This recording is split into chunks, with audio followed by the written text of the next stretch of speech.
Good evening, everyone. Welcome. My name is Paulina Moline, and I'm the Director of Alumni Engagement at St. Joseph's College.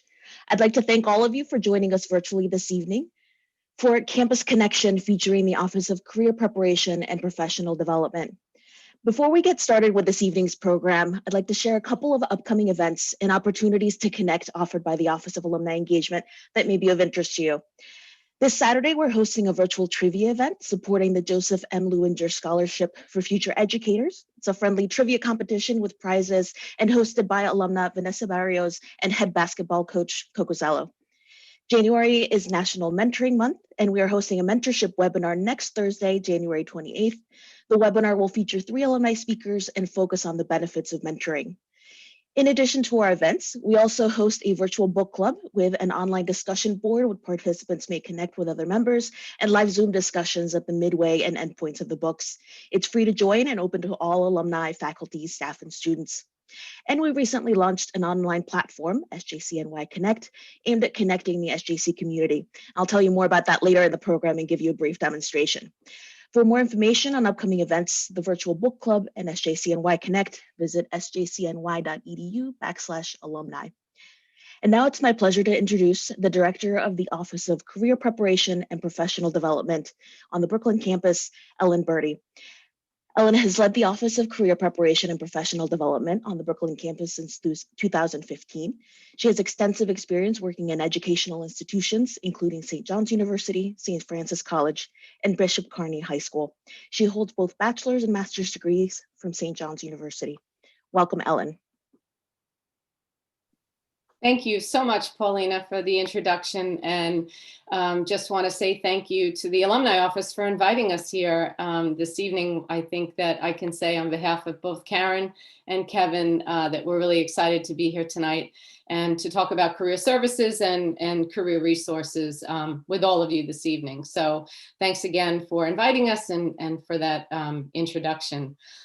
As you can tell from the introduction, I've been working in career development in some aspect for my entire adult life. And along with Kevin and Karen, we bring a wealth of experience. And so we're really hoping to share some very high level information with you to give you a little bit of a peek in at some of the things that we can do for you to help you and to support you, whether you're an alumnus or whether you are a current student or perhaps you're a prospective student as well. So we're going to share some information and hope to open up a conversation with you towards the end, where we're going to leave plenty of time for questions. During the presentation, please, if one of us say something that raises a thought in your mind and you have a question, please feel free to put it in the chat and direct it to me, and then I can voice those questions later on in the presentation. So again, welcome. I want to talk just a little bit again, a very sort of high overview. Karen, if you could go to the next slide. We collaborate very often with the Alumni Office in particular, but we collaborate with many different constituents on campus. And so we try to offer students and alumni a robust selection of resources and services that will assist students and alumni on their career journey. So just to highlight again some of the things that we do, we provide tailored workshops around a variety of different topics: resume writing, interview, many of the things that we've been doing in the last couple of months around COVID, and Karen is going to speak a little bit to this, have definitely been in the virtual space and talking with students and alumni about sharpening their skills in order to present themselves in the best possible way in a virtual setting. So tailored workshops around lots of different topics is something that we do on a regular basis. We also host employer sessions. We, of course, want to provide opportunities to put our students and our alumni in front of employers who are interested in hiring our students. And so we invite them in to do information sessions, panel discussions. We have recruitment fairs and a variety of different events that allow students to speak with and interact with employers. We also provide individual support and coaching to both students and alumni. So you can reach out to us via email. We'll provide you with our contact information or through Handshake to request appointments with any of our staff on either campus in Brooklyn or in Long Island. I also want to say that we work really closely together, both the Long Island and Brooklyn campus, particularly in these last months where so many of all of our events have been virtual. And so we've been able to extend our offerings to all the students and alumni, regardless of whether or not they are on the Long Island campus, the Brooklyn campus, or even the online campus. And then finally, I guess, mostly for our current students that might be here on the call, and also for our prospective students, I want to just say that we do offer career planning courses. So there are 3 courses that we offer that can address some of your career planning in different stages. So we have SJC 150, for example, that is a perfect fit for students who are maybe an undecided major and don't really have an idea about what their goals are post-graduation. And so that would be a course that would help you along the career exploration process. And so we invite you to ask questions about those courses and take a look at them as you're planning your upcoming semesters at St. Joe's if you're current students. If you could go to the next slide, great. So again, workshops, panels, information sessions. We've also started to provide lots of pre-recorded content for students. So we understand that people want to have the ability to log on and view material when it's convenient for them. And so we are building what we hope will be a robust library of pre-recorded content in a lot of different areas that students and alumni can access at their leisure.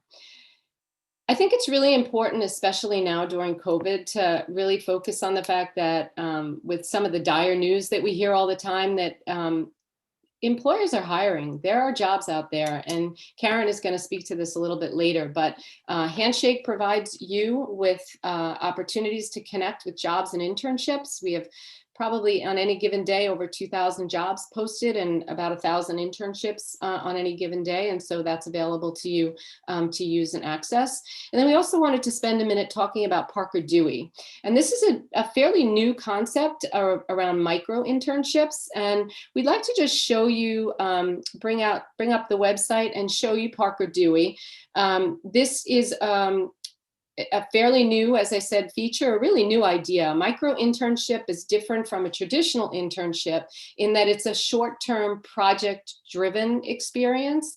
And so it gives students an opportunity to learn skills and also to learn about industries that they might be interested in. And so these are great resume builders, they're great experience builders, and we really want to have students go to Parker Dewey and look at some of the projects that are available there. They are all paid, which is a great thing. Not all internships are paid, but all the micro internships you'll see on Parker Dewey are paid. So there's a lot of information here. I don't want to steal a lot of Karen and Kevin's time, so I'm not going to go through the whole thing, but we certainly invite you to look at Parker Dewey. If you're an alum and you're currently working and you feel that your company or your department or organization might be able to use a micro internship experience and you'd like to post one on Parker Dewey, we'd be happy to help you to do that as well.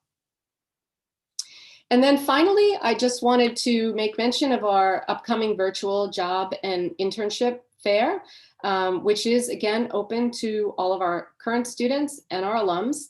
And it's going to be hosted through Handshake on February 24th from 1 to 4 p.m.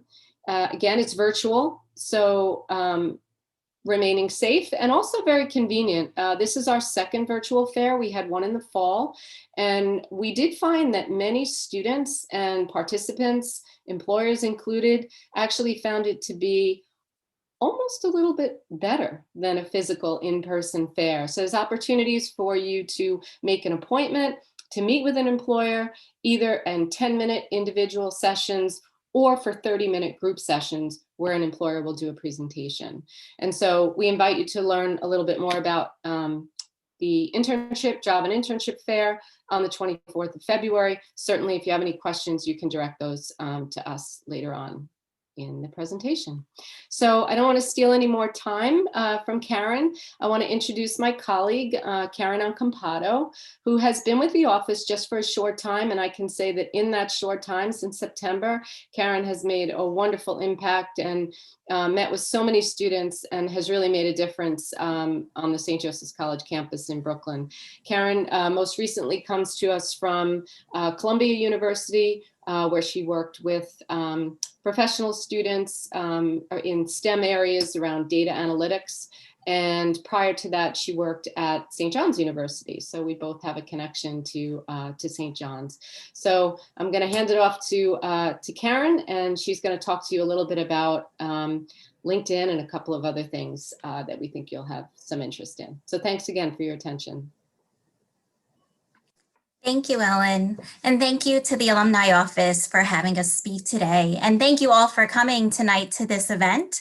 Today, I'm going to talk a little bit about LinkedIn, job search in COVID times, and just a little bit about what you can do right now if you are searching for a position, an internship, a job. There are a lot of great opportunities out there. And like Ellen had mentioned, Handshake is a really great resource to use as a St. John's student, St.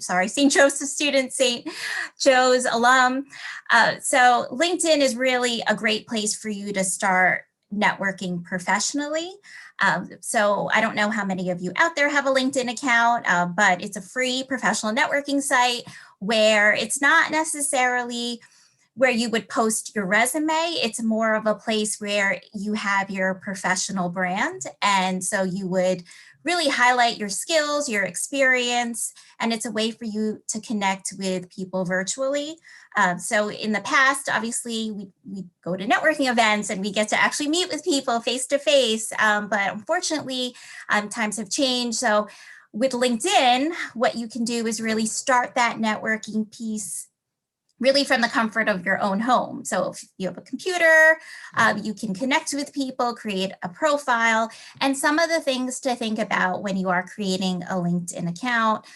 First thing is you want to have a really great professional looking photo that shows your industry. So somebody in accounting, their photo may look different than somebody, let's say in the media industry or even education. So just something to think about in terms of posting a professional photo. Maybe the photo you have on LinkedIn is not going to be the same as your photo on, let's say, Instagram or some other professional network, other social media sites. So you want to make sure you have a good professional photo, also have a good professional cover photo.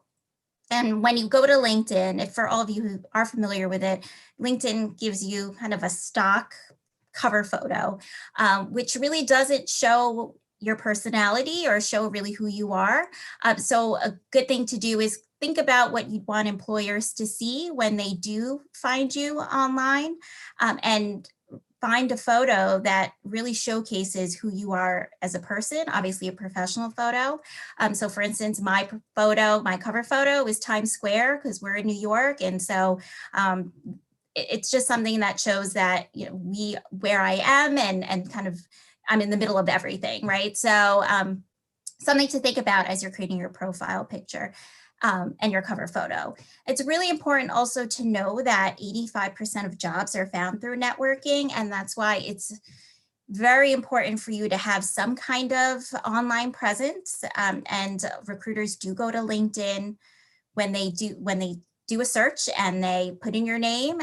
They want to see that you have a LinkedIn account because it's very easy for them to scroll through your profile to look to see where you went to school, where did you work, are you connected with other people that they possibly know.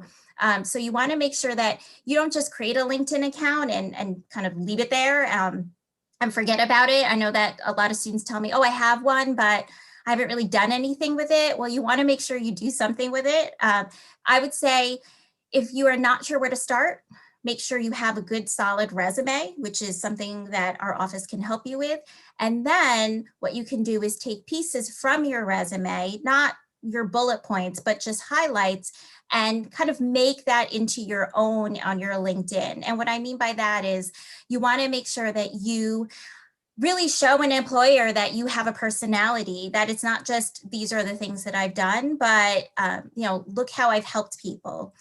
So what I always tell students and alums is go on LinkedIn and search for a person that you admire.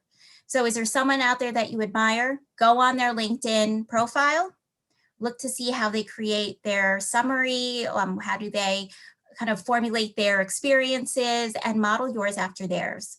So do they have it in paragraph form? Do they have bullets? Is it I statements? So there's a lot of different things that you could do with LinkedIn. I don't want to have this be just a LinkedIn workshop, but it is very important right now as everyone is home for the most part working. Networking is happening via LinkedIn and virtually, so you want to make sure that you have a good professional image. And always, when you are connecting with someone, especially for the first time, you want to make sure that you do include a note and you don't just click connect. You could do that maybe with colleagues, but if it's a cold kind of connection, then you want to make sure that you do include a note and you say, hello, so-and-so, I saw that you worked at this company. I'm interested in possibly speaking to you about your experiences. I'd love to connect with you. And so again, this is something we can kind of talk you through in an interview. For some reason, I'm sorry, my slides keep on freezing. Okay. All right, there we go. All right, so job search in COVID times. So really important to know, like Ellen had mentioned, there are companies hiring. When I go into Handshake, there's usually like 300 jobs that are pending. And so it's like, all right, who's hiring? Because it's important to know, especially on Handshake, we're lucky that we're a Handshake school. The last school I worked at, this did not have Handshake as a platform. And so it was kind of a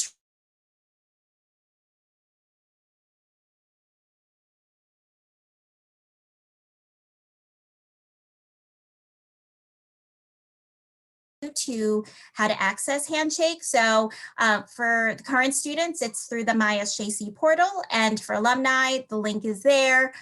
You'll be able to access it through that link to register. And so just a little bit information on who's hiring. So just based on the research that I've done and what's going on, excuse me, nursing, healthcare, education, nonprofit. These are all different industries that are hiring. Anything in data analytics, data science, engineering, software, e-commerce. So there's a lot of different opportunities out there. So just to kind of give you an idea of who's hiring, this link will take you to LinkedIn. And this is updated pretty much every day, maybe every other day, that tells you which companies are hiring at this moment. So obviously, we know Amazon, they're always hiring, UPS, CVS. It's anything from food service to retail, home improvement. So this list is very long. So you guys will all get access to this once you get the PowerPoint. But as you can see, a lot of different companies, a lot of different industries that are hiring. So we just want you to remain hopeful. And we want you to know that we are here to support you in applying for any positions, but it's very important to have a solid resume, solid cover letter, really a solid application as you start the application process. We want to make sure that you are really showcasing your skills and your education at St. Joe's. So we want to make sure that we really have one of us look at your application materials. And so just in terms of building your skills and gaining experience, one of the things that I go on a lot of calls and I hear like this upskilling. What does that mean, right? So basically what else can you do in terms of your professional development? Is it you getting some kind of certificate? Do you really want to get better in Excel or PowerPoint? LinkedIn Learning has a lot of different certificates that you can actually go through as well.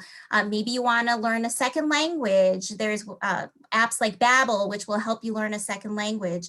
especially if you're not working and you're not really sure what to do, you want to show employers that you are, in the meantime, as you're looking for a job, trying to upskill, trying to find something to make your professional development stronger, right? So these are just some things to think about, possibly joining a professional organization in the industry that you're in.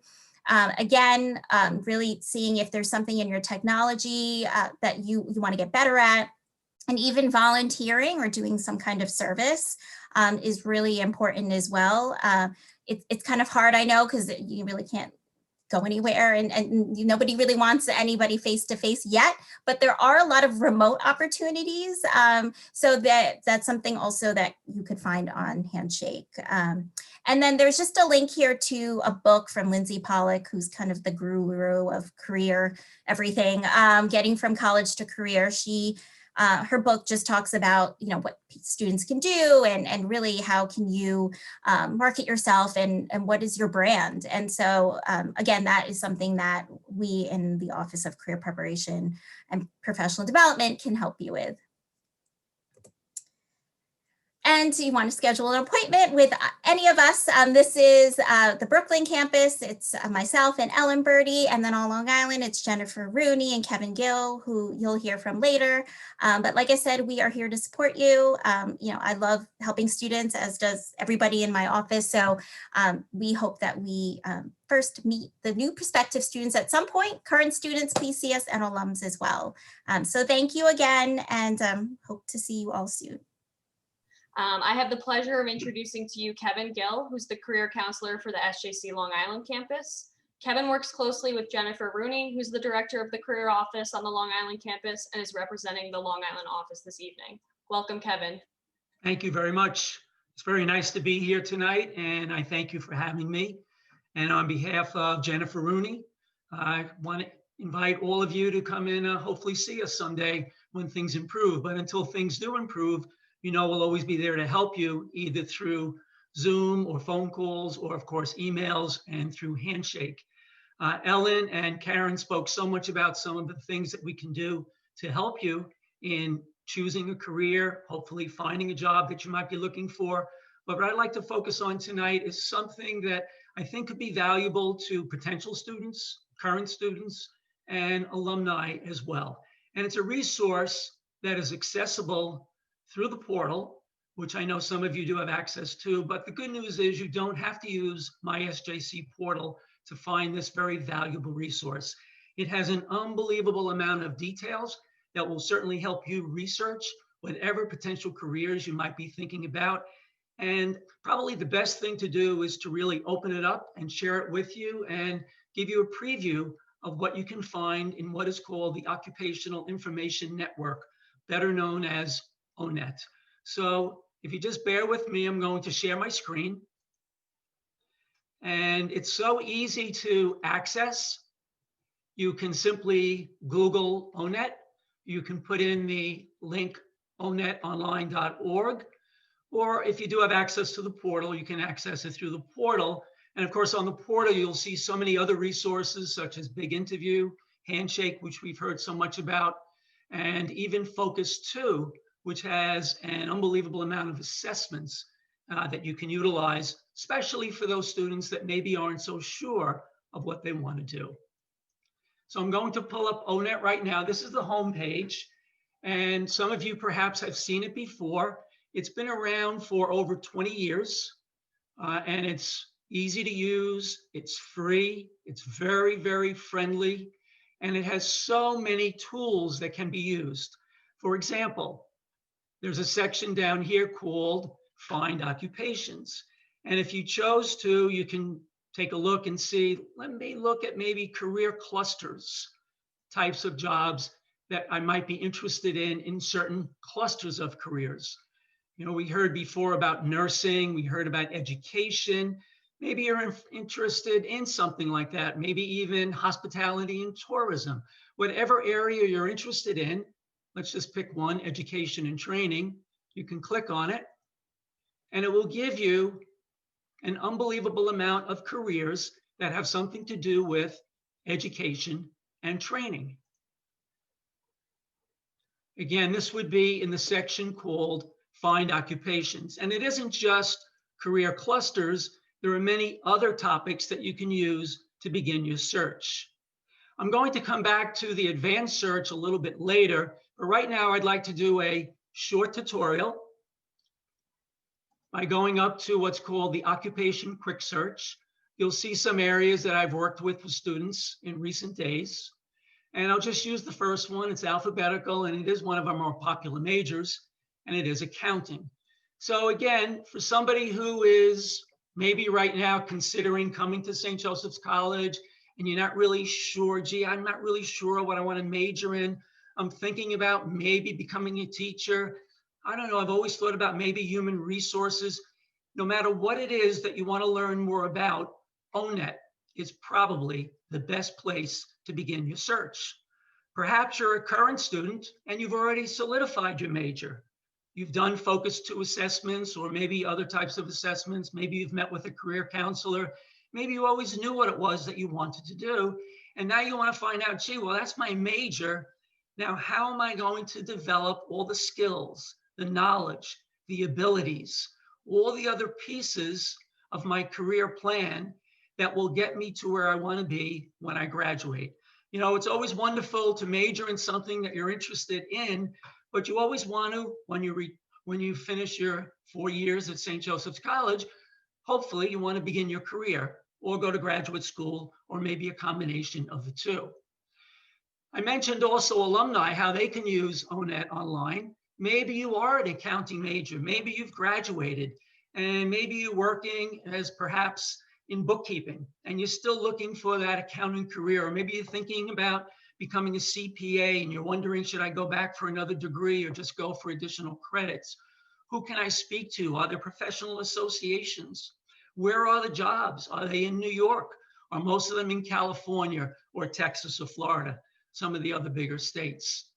So since we're in accounting, we came up with a search that takes us to, and it'll usually give you 20 occupations that match closely with the word that was typed into the occupation quick search bar. So I'm going to take a look at one of them, accountants and auditors. And by the way, you'll notice what looks like a sunshine next to it, and that indicates bright outlook. And I'll give you some more info on that in a few minutes. So I'm clicking on the summary report for accountants and auditors. So again, whether you're just deciding on a major or you already know what your major is, you can take a look and see, well, what really, according to all government research, do accountants and auditors actually do? And you'll always get in any summary report a nice short intro. This one says to examine, analyze, interpret accounting records to prepare financial statements, and so forth. And of course, if you're an accounting major or working in the accounting field, you probably know that already. But perhaps you're thinking about accounting and you say, oh, you know, I heard they make a lot of money. There's probably a lot of jobs. I always like math. Is this something I should do? Without really knowing much about it. And that's why we really, really encourage you, take a look at ONET. And you might say, well, besides accountants and auditors, what type of job titles would I be looking for? Well, here's some of them. Obviously, an accountant, an audit partner, a CPA, a cost accountant, financial auditor. There are really so many different titles that go along with the summary report. Below that, you'll find a series of sections. The first one is called tasks. And by expanding it with the plus sign, these are typically 30 tasks that accountants and auditors would be expected to do. So again, if you're still trying to figure out, do I want to be an accountant? Take a look. Are these things that you think you would want to do? If you're majoring in accounting, really important, are these things that you're getting experience in? Have you done your internship? Have you done a second internship? Are you working in the accounting field? Maybe you volunteered. Did you belong or do you belong to the accounting society at St. Joseph's College? Certainly you don't want to major in something like accounting or anything else, and then on your resume not be able to show that you have experience. The degree is wonderful, but you need the experience too. And certainly your 4 years at St. Joseph's College will give you tremendous opportunities to gain the valuable experience so that your resume will include many, many of these achievements. If we scroll down further, oh my goodness, look at the length of this section called technology. Don't be frightened. It doesn't mean that you need to be an expert or to have knowledge of all of this, but it's giving you a sampling of some of the technology that's currently being used in the field of accounting and auditing. Do you have this knowledge? If not, you certainly want to try and gain this knowledge as a student. If you've already graduated, are you missing any of these pieces? Or in your area of skills, another area that you want to solidify as a student, or certainly after you graduate. Abilities. And I'm not going to read through these. I know you can do that on your own when you access ONET online, but I did want to share these sections with you so you get an idea of what can be provided to you by just taking a look at ONET and all of the many details. Detailed work activities, work context, and the list goes on and on and on. A really important section is called Job Zone, education. Most of these occupations require a 4 years bachelor's degree. Some do not. Certainly, if you became some type of bookkeeper or did some minimal tasks in accounting, it may not be necessary to have a 4-year degree. But certainly, if you want to be an accountant or an auditor, you would expect that at least a 4-year degree will be part of your future.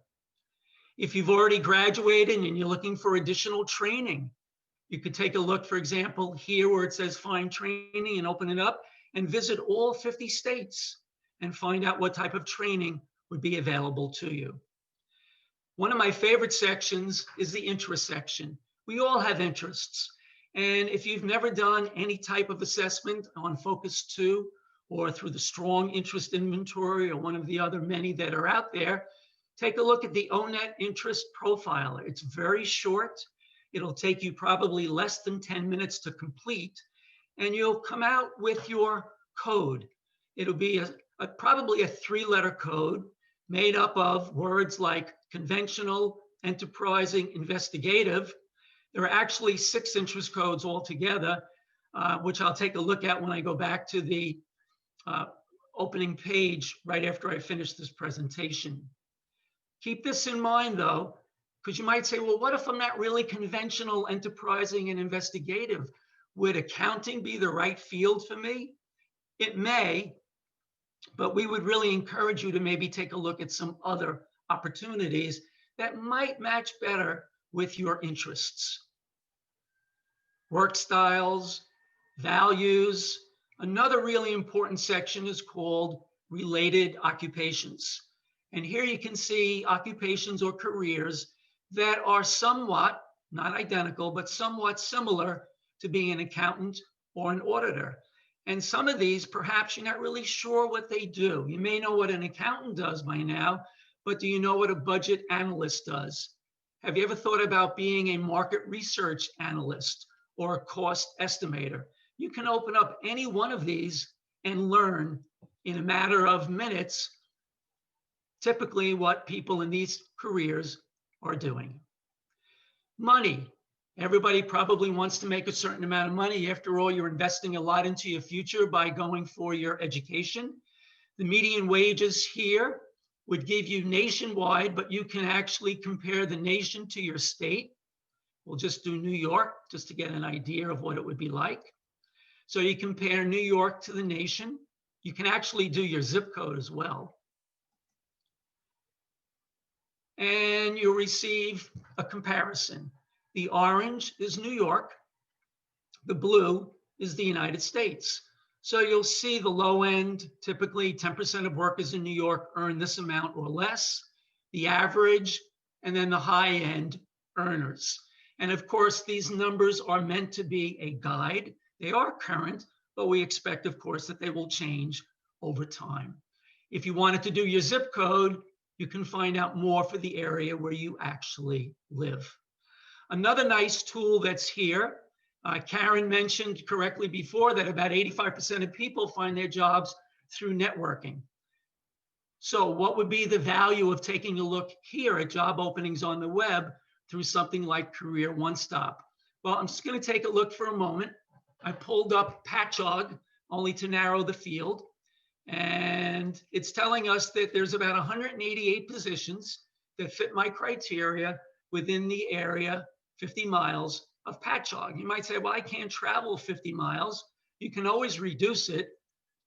You can always lengthen it too. Oops, sorry about that.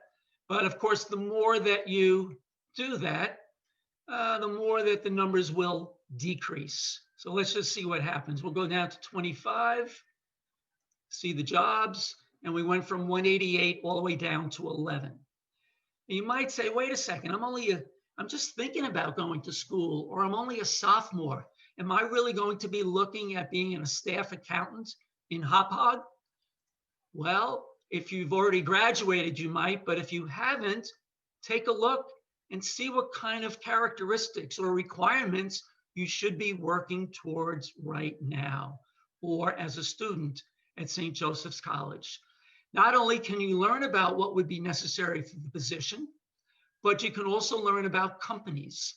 Start taking a look at those companies, connecting with those companies, reaching out to those organizations if you're interested, learning about them on Glassdoor or other sites, seeing if they're on Handshake, and trying to network with them if possible. For those people that have already graduated or current students, Karen spoke about LinkedIn before as a way to network professionally. Here are sources of additional information that we call professional associations in your field. So maybe you're thinking about joining one of them. For example, the American Accounting Association. Take a look at the membership. Most of them have student memberships. And the student membership, here it is, $100 for the year. And you can gain access to all of their information, their webinars, their magazines if they're being offered. You can start networking with people in your field, learn more about it. And that networking, being such a valuable component of your career search, will only help you extend the possibilities in finding the career that's ready for you. Now, of course, there's nothing here that you can't access very easily, but we always encourage you to take advantage of things like ONET, online.org. And then after you've done some research, or if you have any questions, make an appointment. Again, phone appointments, Zoom, email, we're there to work with you. We really encourage you to reach out to us, and we look forward to hearing from you soon. So thank you for all your time, and I'll pass the baton on.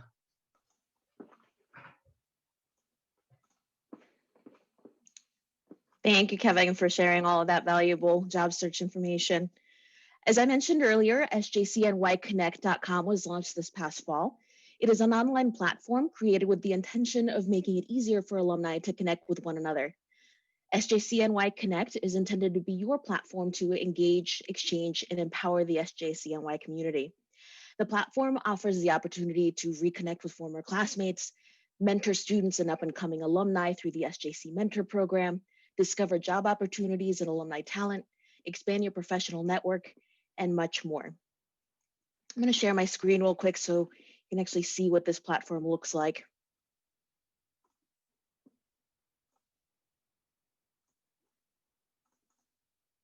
Okay. So as you can see at first sight, it looks a little bit like a social media platform. Over here on the right-hand side where you see recent jobs, this is actually integrated with Handshake that Ellen had mentioned earlier. So you can actually see the jobs that are being posted on that platform and actually click on this job link over here on the left, and you can see the listing of all of them. There's a possibility of being able to search as well, and also the opportunity for people to post other opportunities. There is a newsfeed, of course, right here down the center. And of course, as I mentioned earlier, it is National Mentoring Month, so we are celebrating. And there is a mentoring program housed within this platform. This mentoring program actually is designed to match people up, not just based on their majors and opportunities and anything else that they're focusing their career on, but also has the possibility of matching people up based on other affinities. So, say if an athlete wanted to be matched with an athlete, someone who participates in chapel players or drama society wants to be linked with someone else who also participated in that. That's a possibility. In our directory, there's a possibility of actually seeing all of the participants. And when you click on mentors, you'll actually see all of these flags. You can see Karen Acampado listed here as willing to help. There are several opportunities to actually be able to help. So of course there is the mentoring program, but people have also, and you can search over here on the right, offered to help in different ways, such as introducing people to connections, opening doors at the workplace, answering some industry-specific questions. So it's really helpful to take a look here and see who's available to connect and who has already offered to be that person. We also do have some resources. And within this section, you can actually see different things such as the yearbooks, much more information about the mentoring program, how to use the platform, links to our magazines, videos, and much more. We do have an event section as well, and you can see the event that we're hosting this evening. And we have actually launched the platform for all alumni. So it is open to all alumni.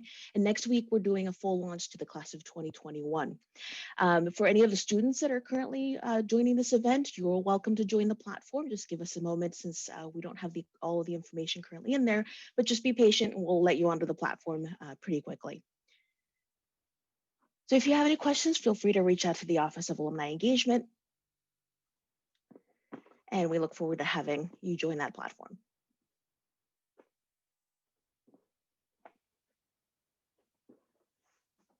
So I think now we're moving on to question and answers. Yeah, so I am here waiting for questions.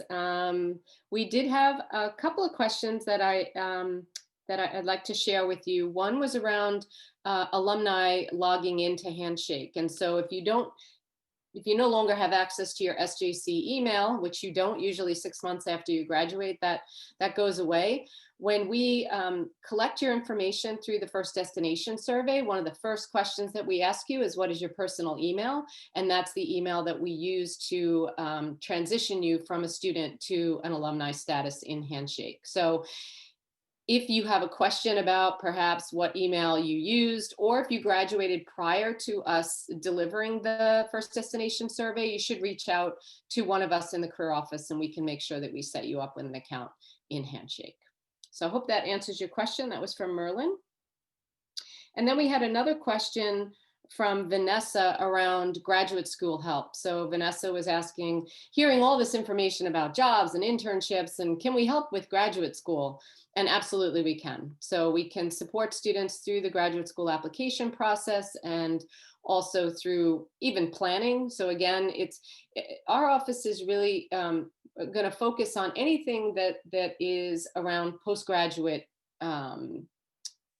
destinations, whether that be a job or it be a graduate school program, a law school, medical school, a degree in social work, or something of that nature. So yes, absolutely, we can help you through the application process, preparing for exams, creating a personal statement, and of course, writing your resume. So that was a great question from Vanessa. And we also had a question around making appointments. Do they need to be campus specific? So if you're a student on the Long Island campus, yes, you should probably make an appointment with someone on the Long Island campus, but we're certainly not going to turn you away if you're a Long Island student and you happen to reach out to one of us. We're here to support you. And as I said earlier, we work very closely together. One of the reasons that we make those distinctions between the campus is that in our former lives, when we were actually able to walk into an office and meet with someone, it was obviously much more convenient for a Long Island student to meet with a counselor on the Long Island campus. And same is true for Brooklyn. All of our meetings now pretty much are being held via Zoom. They're virtual, or by phone, or via Zoom, or perhaps through email. So certainly we can have some flexibility. And I would also say that I have met with alums who may have graduated from Long Island campus, but are currently living in New York City, and it's more convenient for them to come to the Brooklyn campus. So I hope that answers that question. Does anyone have any additional questions? Those are all that I see for now.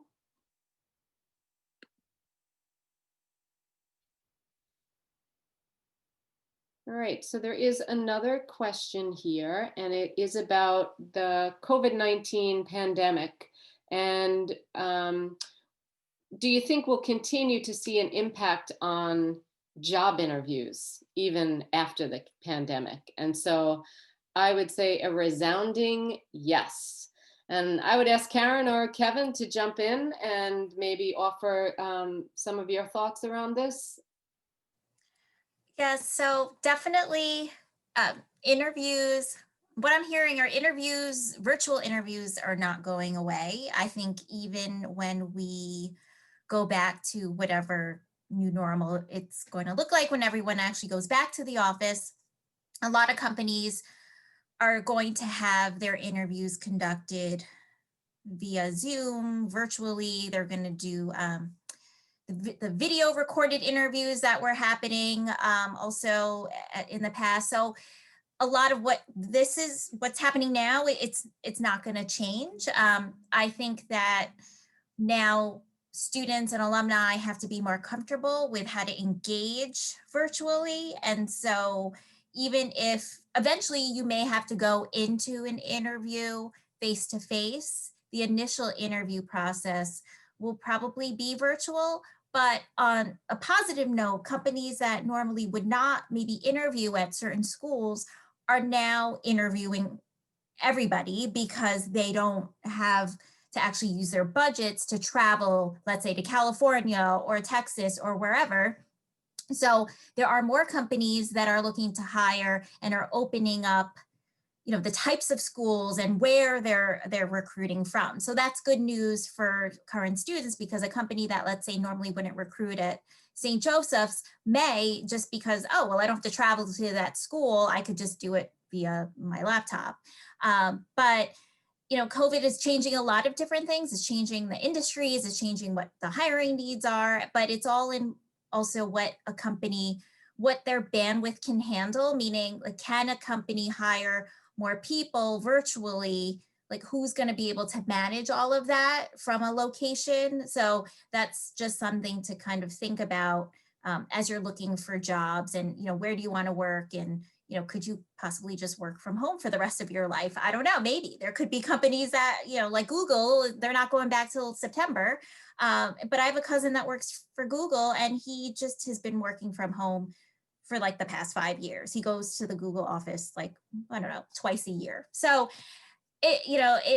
things are changing. So you just kind of have to be very flexible and adaptable to what the hiring needs are for companies and the types of companies that are hiring.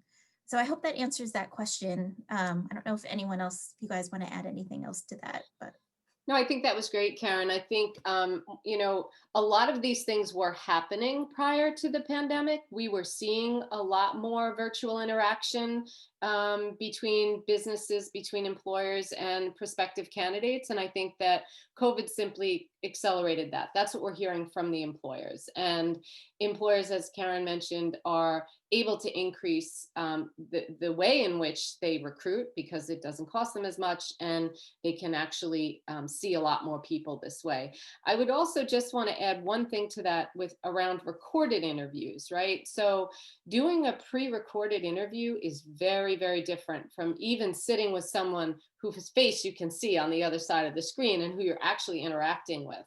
A pre-recorded interview is you're sort of sitting in front of a screen, and there's a picture of a person or an avatar who's asking you these questions, and you're just responding without sort of any feedback. So it's a very, very different kind of interaction that you need to get practice with. So I would encourage you, current students have access to Big Interview through the portal or through our office, and alumni, we can actually give you access to Big Interview if you'd like to do a mock interview with our office. So that's just another piece of that I wanted to share. I think pre-recorded interviews, I think, are going to take the place of phone interviews as a screening tool. So yeah. Maybe we'll just do one more question, and it's, what is your best tip for networking? Because networking is so critical, so critical. And I think each of us can maybe share our best tip, maybe. I would say mine is to open yourself up, right? And allow yourself to experience different people in different networks. I know, for example, I'm an introvert. It isn't easy for me to walk into a room and to say hi to someone. It takes a lot of work for me to do that. And I think that's true for many people. And so I need to really, number one, prepare myself for those engagements that I may have to do that, but I also have to allow myself to be open to them, right? I have to kind of give myself a little pep talk before I do it and say, you can do this. This is fine. So I think being open to meeting other people and to sharing things about yourselves, I think that would be one of my biggest tips. Yeah, I would echo that, and also just add to it, networking is constant. It's something that you don't want to not do. And there are so many avenues to explore with networking. For example, just creating a cover letter. You might think, well, a cover letter is always because I'm applying for a job. Well, it's true. There is a cover letter that's known as an application cover letter. But there are other types of letters too, where you can try and reach out. You can reach out to employers, HR departments, with companies that you might be interested in. People that you know somebody else who knows somebody else, and so forth. Just by having those conversations, you just don't know where it will take you to. I've been working well over 40 years. My last almost 12 years have been at St. Joseph's College. And I've worked in different educational institutions and in business as well. And in most of the positions that I've been able to gain over these years, it's been a big piece of it was because of networking, by speaking with people, by learning about what's out there, having those conversations. And keep in mind that networking doesn't mean you're asking for a job, but you're developing a relationship. And people get to know you, and those other people then get to know you. And then when it comes time to maybe seeing about positions, people already know you. And it's something that just goes on and on. I remember working with a teacher many years ago who was very excited to get the job she had gotten. And it turned out that her mom owned a hair salon in Queens. And one of her customers was a district administrator on Long Island. And they were just having a conversation, and one thing led to another, and the resume got passed along. She got interviewed and she got hired. So networking is so critical. And you often hear the phrase, it's not what you know, it's who you know. It's really a combination. It's really a combination of the two. But because now people know you, it gives you the opportunity to then perhaps meet somebody who will then maybe be hiring people. Whereas if there was no networking going on, as Karen said earlier, only about 15% of people are going to get a position without that networking component. So it's ongoing, continue, and there are so many different ways that it can be done. And I just want to echo what Ellen and Kevin are both saying in terms of the importance of it. And I'm also an introvert. I do much better like on my laptop, like here, because I see all of you, but you're not in the room with me, so I don't get that feeling like, oh, I have to go up to someone. But I think what's important is with networking, it's all about follow-up. So you're not going to just network with someone, like Kevin said, to ask them for a job. You're going to network with them because you want them as part of your career network. You want to have people that are going to vouch for you, that are going to be behind you, that are going to kind of take you to that next level. So I think it's important to connect with people via LinkedIn or wherever it is, but always make sure you're following up with them. And, sometimes I'll tell a student, well, why don't you follow up during the holidays, hi, I hope you're doing well. I just want to say, I hope you enjoy the holidays, just so you're kind of making point of contact with them, or send them an article. Maybe you saw an article and you want to send that to somebody in your network. So you always want to make sure you're maintaining that follow-up. And, in terms of finding jobs and networking, people are going to help you. If you have a strong, solid network, they're going to help you find your next job. So I got this job working with Ellen through a bunch of people emailed me and said, you need to talk to Ellen Burti about this position at St. Joseph's College that they saw. And so I was just very lucky to have such a solid network that was there to kind of help me get to that next opportunity. And that's what you want to remember. You just want to have good people that are going to get you to, your future career goal. So don't ever, networking sounds so scary, but honestly, it's just getting to know people, right? So you just want to make sure that you put your best self forward, you're professional, and you just be yourself. I think that's the best takeaway here. Networking sounds scary. All it is sort of like making friends. It's building relationships. That's all it is. And maintaining them. So I think we'll leave off with that. If anyone has any last questions, I know we're a little bit over time here, so I apologize. I want to be cognizant of everyone's time. But if there are any additional questions, we can take one more if somebody wants to put it in the chat. Otherwise, I guess I'll kick it back over to Paulina or to Allison, and we can close things up. And please remember that we're here for you, all of us, Kevin, Karen, and myself, as well as Jen Rooney on the Long Island campus, who was unable to be with us tonight. But we're here to support you, and we welcome you to reach out to us. So wishing all of you the best of luck, and hope that you stay safe. Thank you so much, Ellen, Karen, and Kevin, for taking the time to share the extensive opportunities and services available from the Office of Career Preparation and Professional Development, and for sharing your expertise in networking and job searching with the SJC community.